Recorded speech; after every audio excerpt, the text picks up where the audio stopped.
வணக்கங்களே, கடவுளூர் TV நேயருக்கு Lakshmanan அன்பு வணக்கங்கள். இப்போ நம்ம பார்க்க போகிறது வார ராசி பலன் 8ஆம் தேதியிலேருந்து 14ஆம் தேதி வரை எப்படி இருக்க போகுது தான் பார்க்க போகிறோம். எப்போதும் சொல்லதான் லக்னத்துக்கு பாருங்கள், ராசிக்கு பார்ப்பது லக்னத்துக்கு பார்க்க ரொம்ப பர்ஃபெக்டாக இருக்கும். உதாரணமாக ஒரு மகர லக்னம் விருச்சிக ராசினா விருச்சிக ராசிக்கான பலன்களை பார்க்கறதோடு மகர ராசிக்கான பலன்களை பார்க்கும்போது ரொம்ப பர்ஃபெக்டாக இருக்கும்.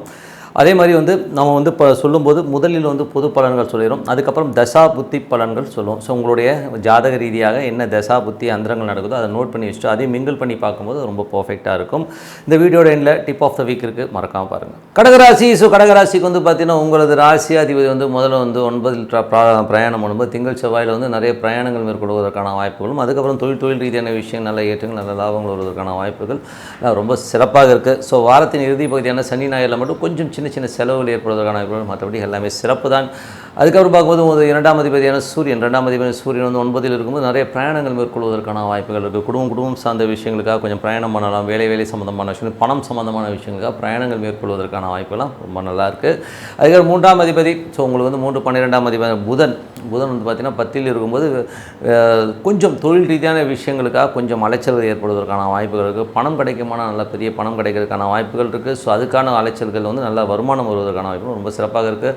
பட் என்னென்னா சூரியன் உங்களுக்கு உத்திரட்டாதியில் போகும்போது கொஞ்சம் சின்ன விஷயங்கள் ஒரு எமோஷன்ஸு, கொஞ்சம் டென்ஷன் ஸ்ட்ரெஸ் வருவதற்கான வாய்ப்புகள் நிறைய இருக்குங்க. ஸோ மற்றபடி எல்லாமே சிறப்பு தான். அதுக்கப்புறம் பார்க்கும்போது உங்களது 3ஆம் அதிபதி என்றைக்குமே ஒரு கமிட்மெண்ட் கொடுக்கும்போது அதில் சின்னதாக ஒரு டிலேட் இருக்கும். நம்ம கமிட்மெண்ட்டை முடிக்க முடியலையோ அப்படிங்கிற எண்ணங்களும் சில பேருக்கு ஏற்படலாம்.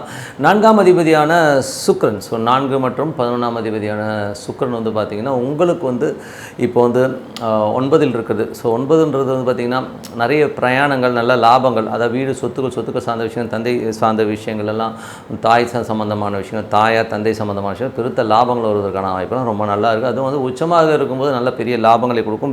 வெளிநாடு சார்ந்தவர்கள் பெருத்த லாபங்களை கண்டிப்பாக எதிர்பார்க்கலாம். அதுக்கப்புறம் பார்க்கும்போது உங்களுக்கு 5ஆம் அதிபதி, ஸோ கடகலக்கணமாக இருந்து 5ஆம் அதிபதியான செவ்வாய் பார்த்திங்கன்னா ஒரு தொழிலுக்கும் ஒரு 10ஆம் அதிபதி 5-10ஆம் அதிபதி உங்களுக்கு நல்ல ஒரு விஷயங்கள் 9இல் இருக்கிறது பார்த்திங்கன்னா என்ன மாதிரி விஷயங்களை கொடுக்கும். ஸோ 9இலேருந்து பார்த்திங்கன்னா உங்களுக்கு அது ராகு 9இல் இருக்கிறனால ஓரளவுக்கு பிரயாணங்களை கொடுத்தாலும் கொஞ்சம் சின்ன ஸ்ட்ரெஸ்ஸுகளே கண்டிப்பாக கொடுத்துரும். காரணம் செவ்வாய் இருக்கிறது 8இலிருந்து அது ராகுடைய சாரத்தில் போகும்போது கண்டிப்பாக ஒரு சின்ன டிப்ரெஷன் ஸ்ட்ரெஸ்ஸை கொடுத்துரும். தேவையில்லாத ஒரு வழக்குகளையோ டென்ஷனையோ கொடுத்துரும். குழந்தைகள் சம்மந்தமான விஷயங்களை கொஞ்சம் வாக்குவாதங்கள் வர்றது, தொழில் சம்மந்தமான விஷயங்கள் ரொம்ப கேர்ஃபுல்லாக இருக்க வேண்டிய ஒரு அவசியம்தான். அதுக்கப்புறம் பார்க்கும்போது உங்களது கடகலகணமாக இருந்து குரு தசாபுத்தி அந்தரம் நடக்கும். குரு பார்த்திங்கன்னா உங்களுக்கு என்ன மாதிரி விஷயங்கள் 10ஆம் இடத்துல இருக்கும்போது உங்களுக்கு சிறந்த ஒரு தொழில் சம்பந்தமான விஷயங்கள், கடன்கள் கிடைக்கிறதுக்கான வாய்ப்புகள் நிறையவே இருக்குது. ஸோ அது ஒரு சிறப்பான விஷயந்தான். ஸோ அதுக்கப்புறம் பார்க்கும்போது கடனுக்காக கொஞ்சம் அலைச்சல் இருக்கும். சில பேர் பிரயாணங்கள் மேற்கொள்வதற்கான வாய்ப்புகள்லாம் ரொம்ப நல்லா இருக்குது.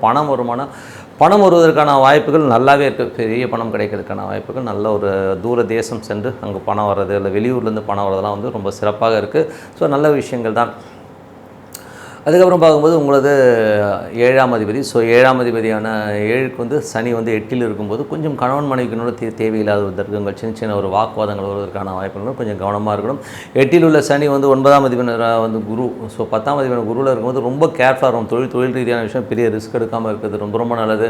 பெரும் ரிஸ்க் எடுத்திங்கன்னா அதில் மாட்டிக்கிறதுக்கான வாய்ப்பு இருக்கணும். ரொம்ப கேர்ஃபுல்லாக இருக்கணும். 9ஆம் அதிபதியான குரு பார்த்திங்கன்னா 10இல் இருக்கும்போது அப்பா சம்பந்தமான விஷயங்கள், பெரும் பணம், பெரிய விஷயங்கள்லாம் கிடைக்கும். பெரிய ஒரு உச்சத்தை தருவதற்கான வாய்ப்புகள் ரொம்ப நல்லாயிருக்கும். வெளிநாட்டில் இருக்கிறவங்களாம் பெரிய லாபங்கள் வருவதற்கான வாய்ப்புகளும் ரொம்ப நல்லாவே இருக்குங்க.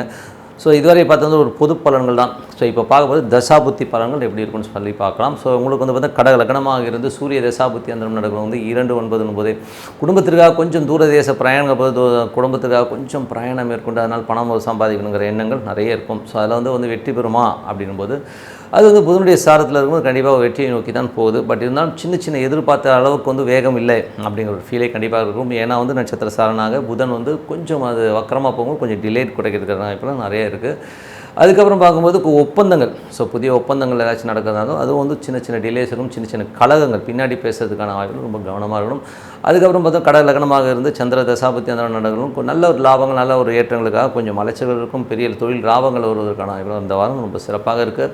கடக லக்னமாக இருந்து செவ்வாய் தசாபுத்தி அந்தரம் நடக்கும். செவ்வாய் உங்களுக்கு 8இலிருந்து ராகுடைய சாரத்தில் இருக்கும். கொஞ்சம் எமோஷன்ஸ் அவங்க தேவையில்லாத விஷயங்கள் பதட்டப்படுறதுக்கான வாய்ப்புகள் இருக்குது. குழந்தைகளோட பேச்சுக்கள் எல்லாம் கொஞ்சம் டென்ஷன் பண்ணுறதுக்கான வாய்ப்பு இருக்குன்னா ரொம்ப உஷாராக இருக்கணும். அதுவும் தொழில் ரீதியான விஷயங்களும் ரொம்ப உஷாராக இருக்க வேண்டிய ஒரு காலகட்டம் தாங்க. அதுக்கப்புறம் பார்க்கும்போது கடக லக்னமாக இருந்து, ஏன்னா அது செவ்வாய் வந்து கொஞ்சம் எமோஷனாக இருக்கும், அதுவும் ராகுடைய போது ரொம்ப எமோஷன் பண்ணுறதுனா கொஞ்சம் ஜாகிரதையாக இருக்கணும். கடக லக்னமாக இருந்து ராகு தசாபுத்தி அந்த நடக்கணும். ராகு வந்து 9லிருந்து புதனுடைய சாரத்தில் போகும்போது தொழில் ரீதியான விஷயங்களில் கொஞ்சம் அலைச்சல்கள் இருக்கும். அதுவும் வெளிநாடு வெளி மாநிலங்களில் இருக்கணும், பெருத்த லாபங்கள் வருவதற்கான வாய்ப்புகள் ரொம்ப சிறப்பு. நடைமுறையில் வந்து கொஞ்சம் வந்து ஸ்லோவாக போகிற மாதிரி ஃபீலை கண்டிப்பாக கொடுத்துரும். அது வந்து வெளிநாட்டில் இருக்கும் புதிய ஒப்பந்தங்கள் ஏற்படுவதற்கான வாய்ப்புகள் நிறைய இருக்குங்க. அப்புறம் கடக லக்னமாக இருந்து குரு தசாபுத்தி அந்த தொழில் ரீதியான விஷயம் நல்ல லாபம் நல்ல ஏற்றங்கள் இருக்கும். நல்ல ஒரு வளர்ச்சியை கிடைப்பதற்கான வாய்ப்புகள், பின்புலத்தில் வந்து யாரோ சப்போர்ட் பண்ணுறதுக்கான வாய்ப்புகள் ரொம்ப சிறப்பாக இருக்குது. தொழில் ரீதியான விஷயங்கள் வந்து பார்த்திங்கன்னா குரு வந்து பார்த்திங்கன்னா உங்களுக்கு 6ஆம் தேதி வேலை சம்மந்தமான விஷயம் நல்ல ஏற்றங்கள் நல்ல லாபங்கள் ஒரு பெரிய பணம் வருவதற்கான வாய்ப்புகள் சில இருக்குங்க. ஸோ அதெல்லாமே ரொம்ப சிறப்பான விஷயங்கள் தான். அதுக்கப்புறம் பார்க்கும்போது கடக லக்னமாக இருந்து சனி தசாபுத்தி அந்தரம் நடக்கணும். சனி வந்து உங்களுக்கு வந்து 8ல் இருக்கும்போது கொஞ்சம் ஜாக்கிரதையாக இருக்கணும். அப்பாவுக்கும் உங்களுக்கு நிறைய பிரச்சனைகள் ஒரு டென்ஷன்ஸ் வர்றதுக்கான வாய்ப்புகள் இருக்குது. வெளிநாட்டில் இருக்கவங்களும் வந்து கொஞ்சம் கேர்ஃபுல்லாக இருக்க வேண்டிய ஒரு காலகட்டம் தான். ஸோ மற்றபடி எல்லாமே சிறப்பு தான். அதுக்கப்புறம் யாரெல்லாம் வந்து கடக லக்னமாக இருந்து புதன் தசாபுத்தி அந்தரம் நடக்கணும். வந்து புதன் வந்து பார்த்திங்கன்னா உங்களுக்கு வந்து 3-12ஆம் அதிபதி வந்து உங்களுக்கு வந்து 10ல் இருக்கும்போது கொஞ்சம் அலைச்சல்கள் இருக்கும். வியாபாரத்தில் வந்து கொஞ்சம் அலைச்சல்கள் கொஞ்சம் டென்ஷன் இருக்கிறதுக்கான வாய்ப்புகள் நிறைய இருக்குங்க. கடக லக்னமாக இருந்து, ஏன்னா வந்து குரு அங்கே வரும்போது அந்த மாதிரி விஷயங்களை கண்டிப்பாக அந்த புதன் வந்து கண்டிப்பாக அந்த ஒரு விஷயங்களை பண்ணி விட்டுரும். அதனால் கொஞ்சம் கேர்ஃபுல்லாக இருக்கணும். அதனால் வந்து பார்த்துன்னு அது ராகு வந்து இப்போது புதனுடைய சாரத்தில் போகும்போது அந்த மாதிரி விஷயங்களே கண்டிப்பாக ஒரு எமோஷன்ஸு நம்ம வந்து யார்கிட்டையாச்சும் எமோஷனை கத்துறதுக்கான வாய்ப்புனா ரொம்ப கேர்ஃபுல்லாக இருக்கின்ற ஒரு காலகட்டங்கள் தான். அதுக்கப்புறம் வந்து கடக லக்னமாக இருந்து கேது தசாபுத்தி அந்த நடக்கிறவங்க எப்படி இருக்கும்போது கேது வந்து பார்த்திங்கன்னா சந்திரனுடைய சாரத்தில் போகும்போது நிறைய பிரயாணங்கள் மேற்கொள்வதற்கான வாய்ப்புகள் இருக்குது. ஸோ நல்ல பிரயாணங்கள் நல்ல லாபங்கள் கிடைப்பதற்கான வாய்ப்பும் ரொம்ப சிறப்பாக இருக்குங்க. ஸோ கடக லக்னமாக இருந்து சுக்கிர தசாபுத்தி அந்த நடக்கிறவங்க எப்படி இருக்கும். சுக்கிரன் வந்து பார்த்திங்கன்னா உங்களுக்கு இப்போ 9ல் உச்சமாக இருக்கும்போது அப்பா சார்ந்த உறவுகள் தாயார் சம்பந்தமான விஷயம் நல்ல லாபங்கள் நல்ல ஏற்றங்கள் வருவதற்கான வெளிநாட்டில் இருக்கும்போது பெருத்த லாபங்கள் வருவதற்கான வாய்ப்பு ரொம்ப சிறப்பாக இருக்குது. பட் எல்லாமே சிறப்பு தான். பட் இருந்தாலும் என்ன ஒரு பிரச்சனைனா அது வந்து போகிற சாரம் வந்து பார்த்திங்கன்னா உங்களுக்கு வந்து சனியுடைய சாரத்தில் போகும்போது சின்ன ஸ்ட்ரெஸ்ஸுகளே அப்பப்போ கொடுக்கும். ஸோ வரும், ஆனால் வந்து கொஞ்சம் டென்ஷன் பண்ணி டே டு டே லைஃப்பில் வந்து ஒரு சின்ன டென்ஷன்களை வந்து ஃபேஸ் பண்ணுறதுக்கான வாய்ப்பு கொஞ்சம் கவனமாக இருக்கணுங்க. மற்றபடி என்னங்க எப்போதுமே சொல்லதான் ஒரு அமைதியான இடத்துல உட்காந்து பிரார்த்தனை பண்ணுங்கள், சிறப்பான பலன்கள். டிப் ஆஃப் த வீக்கில் இப்போ நம்ம பார்க்க போகிறது வந்து இப்போ வந்து நாட்டில் வந்து நிறைய விஷயங்கள் பார்க்குறோம். நான் தான் சித்தர், நான் தான் சாமி, இந்த மாதிரி வந்து நிறைய பேர் வந்து சொல்லிக்கிட்டு வராங்க. ஸோ அவங்க சாமியா இல்லைங்கிறது தான் அடுத்த விஷயம். பட் யார் சாமி யார் கரெக்டான ஆளுங்கிறத முதல்ல வந்து நம்ம தெரிஞ்சுக்கணும். இதில் வந்து என்ன பியூட்டினா நிறைய பேர் வந்து சாமின்னு சொல்லிட்டு அவங்கள காலில் விடுறதுனால நமக்கு என்ன கிடைக்க போகுது முதல்ல அதை தெரிஞ்சுக்கோங்க. இன்னொன்று ஒரு சாமி வந்து ஒரு 50,000-ஐயோ 1,00,000-ஐயோ வாங்கிட்டு நான் ஆசீர்வாதம் பண்ணுறேன் அவனுக்கு எல்லாம் கிடைக்குன்னா அப்போ அவர் சாமியா அப்படிங்கிற லெவலையும் நமக்கு ஒரு பெரிய கொஸ்டின் மார்க் இருக்குது. ஓகேங்களா? ஸோ முதல்ல வந்து யார் சாமி யார் ஆசாமி. ஸோ சாமிங்கிறவர் வந்து முதல்ல வந்து சித்தர்கள் எப்படி இருப்பாங்க. சித்தர்கள்ங்கிறது பார்த்திங்கன்னா அவங்க காட்டில் இருப்பாங்க, அவங்க நாட்டுக்கு வரவே மாட்டாங்க. முதல்ல அது புரிஞ்சுக்கோங்க. அவங்க ஏதாச்சும் ஆள் அரவம் இல்லாத இடத்துல உட்காந்து தியானம் பண்ணுவாங்க, இறைவனாக ஒன்றி இருப்பாங்களே ஒழிய அவங்க வந்து உங்களுக்கு வந்து ஆசீர்வாதம் பண்ணி உங்களுக்கு எல்லாமே பண்ணணும்னு அவங்களுக்கு அவசியம் கிடையாது. நீங்கள் வந்து அங்கே போகும்போது ஏதோ கண்ணில் படும்போது ஏதோ ஒரு விஷயத்தில் வந்து அவங்களுக்கு வந்து நல்லதுன்னு படுதுன்னா அப்போ ஆசீர்வாதம் வாங்கினா உண்ட வழிய எந்த சித்தரும் உங்களை தேடி வந்து ஆசீர்வாதம் பண்ண மாட்டாங்கிறத முதல்ல புரிஞ்சுக்கணும். ஸோ அதனால் வந்து சித்தர்கள் நாட்டுக்கு வருவாங்கன்றதை வந்து உங்கள் மைண்ட் வந்து எடுத்துருங்க. ஓகேங்களா? ஒரு சாமியாரால் வந்து உங்களை வந்து நல்வழிப்படுத்த முடியும்னா நிறைய சாமியார்கள் வந்திருப்பாங்களே, அந்த மாதிரிலாம் யாரும் வந்து வர முடியாதுங்கிறத மெயினாக எடுத்துக்கோங்க. அதே நேரத்தில் வந்து சித்தர்கள் இருக்காங்களா, அவங்கள எப்படி ஐடென்டிஃபை பண்ணுறதுங்கிறத சொல்லிடுறேன். ஸோ சித்தர்கள் வந்து எப்படி இருப்பாங்கன்னா, சித்தர்கள் ஜென்ரலாக வந்து பார்த்திங்கன்னா நம்ம கண்ணுக்கு வந்து தெரிய ரொம்ப ரேரு. ஓகேங்களா? ரொம்ப ரேரு. நீங்கள் பார்த்துருக்கீங்கன்னா நான் பார்க்கலைங்க. நான் வந்து சித்தர்களை வந்து நான் நேரடியாக பார்த்ததில்லை, ஆனால் உணர்ந்திருக்கேன். எப்படி உணர்ந்திருக்கேன்னா நான் தியானத்தாலும் ஒரு இறை வழிபாட்டில் இருக்கும்போது வந்து சித்தர்களை என்னால் உணர முடிஞ்சுது, எங்களை வந்து அவங்கள ஃபீல் பண்ண முடிஞ்சுது. பட் ஆனால் எனக்கு வந்து அந்த இது கிடைக்கல. ஆனால் சித்தர்களை பார்த்த ஒரு சிலரை நான் மீட் பண்ணியிருக்கேன். ஸோ அவங்கக்கிட்ட நான் கேட்கும்போது அவங்ககிட்ட கேட்டிருக்கேன், எப்படிங்க நீங்கள் சித்தர்களை பார்க்குறீங்க அப்படின்போது காட்டு வழியாக நடந்து போயிட்டுருப்பாங்க. ஒரு கொல்லிமலை அந்த மாதிரி ஒரு ஏரியாக்கள், ஒரு சில ஏரியாக்கள் பழனிமலை, ஒரு ஏரியாக்கள் அவங்க போவாங்க. அவங்க வந்து சில தியானங்களுக்காகவும் சில விஷயத்துக்காகவும் போகும்போது ஒரு சில இடங்களில் வந்து திடீர்னு ஒருத்தர் இருப்பாராம், துணியே இருக்காது அவங்கள்ட்ட. ஸோ துணியே இருக்காது, ஆனால் அவங்க வந்து மெடிடேஷனில் இருப்பாங்க. நமக்கு பார்த்தோன்னே ஒரு மாதிரியாக இருக்கும், என்னடா அது அப்படின்னு சொல்லி திரும்பி பார்த்தா ஆள் இருக்க மாட்டாங்க. அதே நேரத்தில் வந்து அவங்க இருக்கிற இடம் இருக்குன்னா சில பேர் வந்து குப்பை தொட்டி குப்பை கூலங்கள்லாம் இருப்பாங்க. என்ன அப்படி இப்படின்னு கண்ணாமலாம் பேசிகிட்டு இருப்பாங்க. நம்ம பார்த்தா வந்து ஒரு மனநலம் பாதிக்கப்பட்டவரோ அப்படிங்கிற லெவலில் நமக்கு தோணும். ஸோ அந்த மாதிரி ஒருத்தர் இருப்பார். ஆனால் நீங்கள் எப்படி ஐடென்டிஃபை பண்ணலான்னா அவரை பார்க்கும்போது அந்த இடம் வந்து ரொம்ப நறுமணமாக இருக்கும். அவங்க இருக்கிற இடம் வந்து ஒரு மாதிரியாக இருந்தாலும் சுற்றி வந்து ஒரு விபூதி ஸ்மெல்லோ ஒரு நறுமணமோ வீசுவதை கண்டிப்பாக வந்து உணர முடியும். ஆனால் அவங்க அழுக்காக இருப்பாங்க. அந்த மாதிரி ஒரு ஆட்கள் கண்டிப்பாக பார்க்க முடியுது. அது மட்டும் இல்லாமல் நிறைய அதுக்கு வந்து நீங்கள் நாட்டில் கூட பார்க்க முடியும். சில பேர் வந்து ஏதோ ஒரு காட்டுக்குள்ளெல்லாம் இருப்பாங்க, நமக்கு தெரியாது. ஏன்னா அவங்க வந்து ஏன் வரமாட்டாங்கன்றதுக்கு ஒரு காரணம் இருக்குது.